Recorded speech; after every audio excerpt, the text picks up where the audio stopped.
Good Erev Shabbos, everyone. This is Rabbi Meir Assi, Chabad of the West Side, and the Devar Torah today will be for this week's Torah portion of Parshat Naso, which we will be reading on Shabbos. This past couple of weeks, we have been inundated with highly disturbing news, and it is the Baal Shem Tov teaches us that everything that we hear or see, everything that a Jew is exposed to, is actually a message and a lesson in how better to serve Hashem, how better to improve ourselves and to improve the world.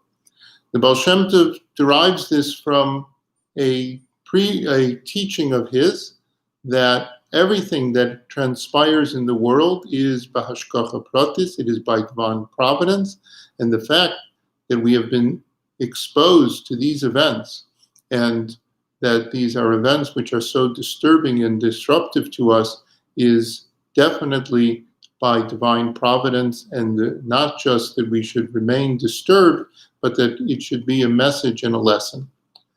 The question is always, how do we decipher that message? And for Jews, as based upon the teaching of the Alter Rebbe, the key to deciphering the messages during the week is related to the Torah portion of the week, as the famous dictum of the Alter Rebbe, who said that as Medaf Levin mit the Zeit, we have to live with the times, and as that was explained, we live and we gain guidance from the Torah portion of the week. And this week's Torah portion of Naso will have a special message for the times that we are going through. The word Naso comes from the beginning of the Parsha. In the context of the Parsha, it means literally that we are to take a census of the Levitical families. And the word, though, which is used for taking a census, is not the more common word to code, of to count, to enumerate, but it is the word Naso, which the root of the word Naso is to lift up. And conceptually, of course, this census would be lifting them up, but we have a Parsha whose very name talks about the concept of feeling uplifted, feeling higher, a feeling of importance. And interestingly, a bulk of the Torah portion is dedicated to the story of how the 12 princes of Israel brought sacrifices in conjunction with the dedication of the tabernacle in the desert.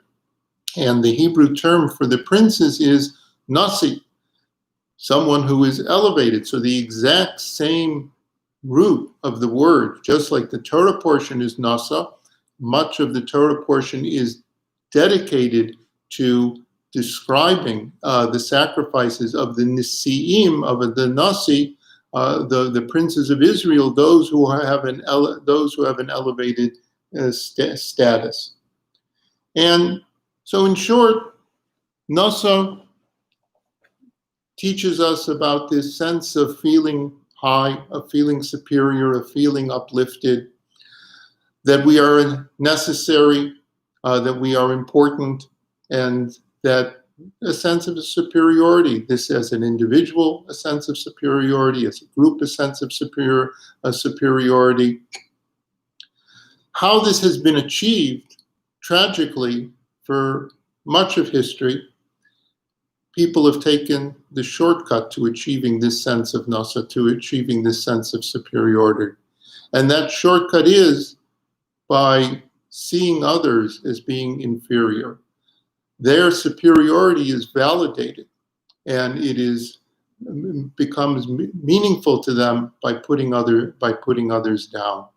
This is, of course, the tragedy of history. It is what has fueled so much strife and violence and war throughout the generations, and it is a message which the Torah portion comes to correct and to show us that there is a different way of feeling uplifted, a different way of feeling superior to be a leader.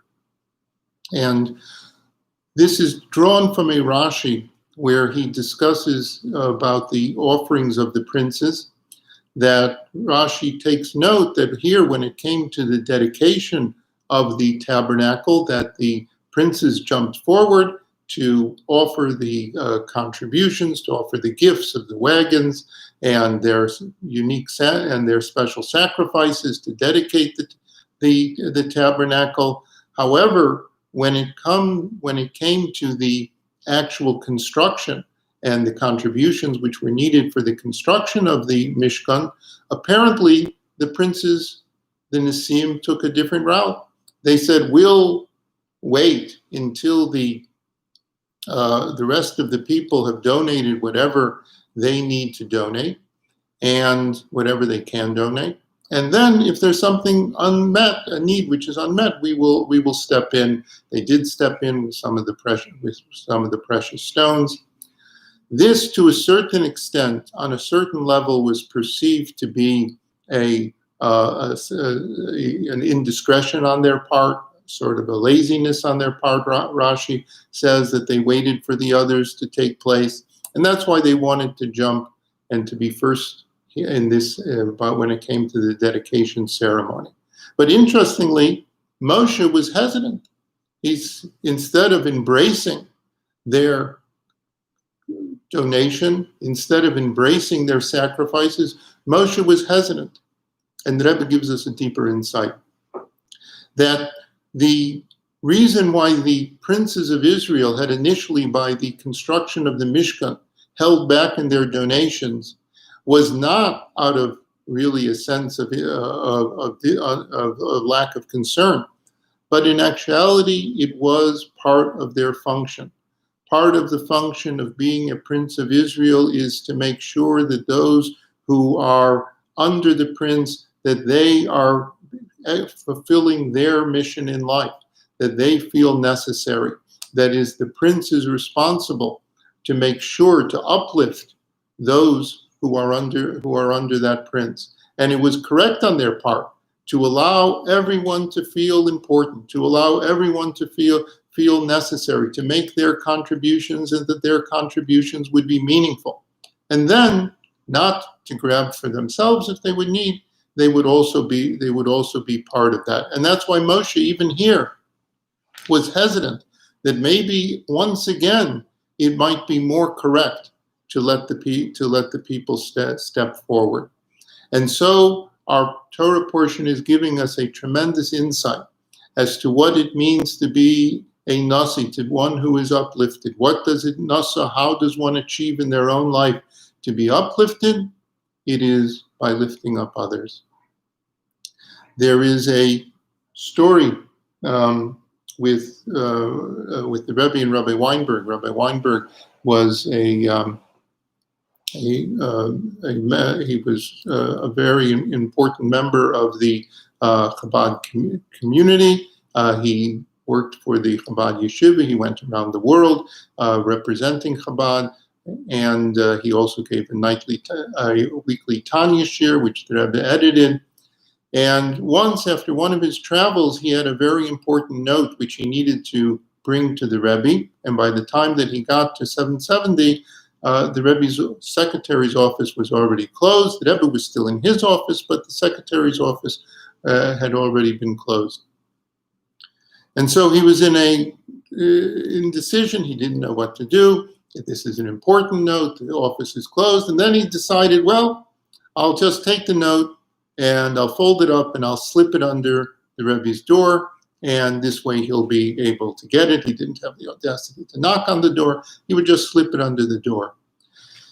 The moment that the note leaves his hand and makes its way under the door, he's seized by tremendous regret.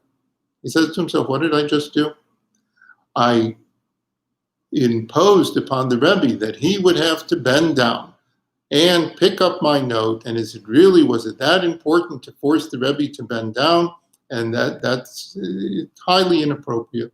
And so he decides the next day that when the Rebbe is going out to his prayers for the mincha, for the afternoon prayers, that he will stand by the Rebbe's door and ask him for forgiveness that he imposed and inconvenienced the Rebbe. And so when he offers his apology to the Rebbe says, there is no need whatsoever to apologize. My whole life is dedicated to bending down and to picking up that and those who have fallen. And so the Rebbe, who is the true Naso Yisrael, the Prince of Israel, truly the one who is uplifted, so showed us the way that to be superior, to be uplifted, is by lifting up others. And that is how we possess, and that is how we get the true sense of superiority. And so, as long as society suffers from seeking, and members of society suffer from seeking superiority by marginalizing and rendering inferior others, we will suffer. We will suffer the traumas, and we will suffer the violence and the horrors of such an attitude. The Hebrew word for cruelty is achzor. That's a cruel person is an achzor. And it says that the achzor is a combination of two Hebrew words. Ach-zor, only by virtue, only that he is a zor, he is a foreigner to me, he is a stranger to me. The moment, and so in this one Hebrew word we see that the whole source of cruelty towards others starts from viewing the other as being a stranger, as being inferior, as being a foreigner. And it is this which sets in motion the indiscretions and the prejudice which we suffer from. And so we must take the lesson, society must take the lesson that yes, each and every one of us wants to feel special. We want to feel sui generis. We want to feel that we are on top. But the Torah portion gives us a path, and that path is by helping to lift up those who are around us. And for those in society who have fallen, and for those who in society who feel marginalized, and for those in society who are acting out, it is incumbent that our response has to be the response of leadership. The response of leadership is not to put down and to oppress, but to find ways to lift up, to find ways that each and every member of our society should feel their necessity, their importance, their self-worth. And this is going to be the way that we can heal the ills of society, that the prejudices and that all the harmful results of the prejudices can be alleviated by each and every one of us joining together to help and to lift another. And this is, of course, a responsibility which is not just for those people who are so-called the leaders of political leaders or rabbinic leaders, but it is each and every one of us is responsible to become a leader. Rabbi Steinsaltz once succinctly described the Rebbe's relationship with the Chassidim is that he did not cultivate a generation of followers, he cultivated a generation of leaders. And if each and every one of us steps up to our responsibility, we can have an impact in society. We can bring about the harmony and the unity which our society so much needs. And that should be the prelude, of course, to the coming of Mashiach, when then each and every one of us will live in harmony.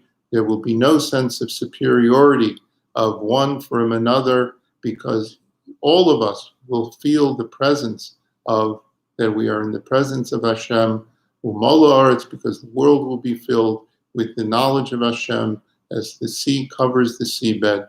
May this happen speedily in our days. Best wishes to each and every one of you for a wonderful Shabbos.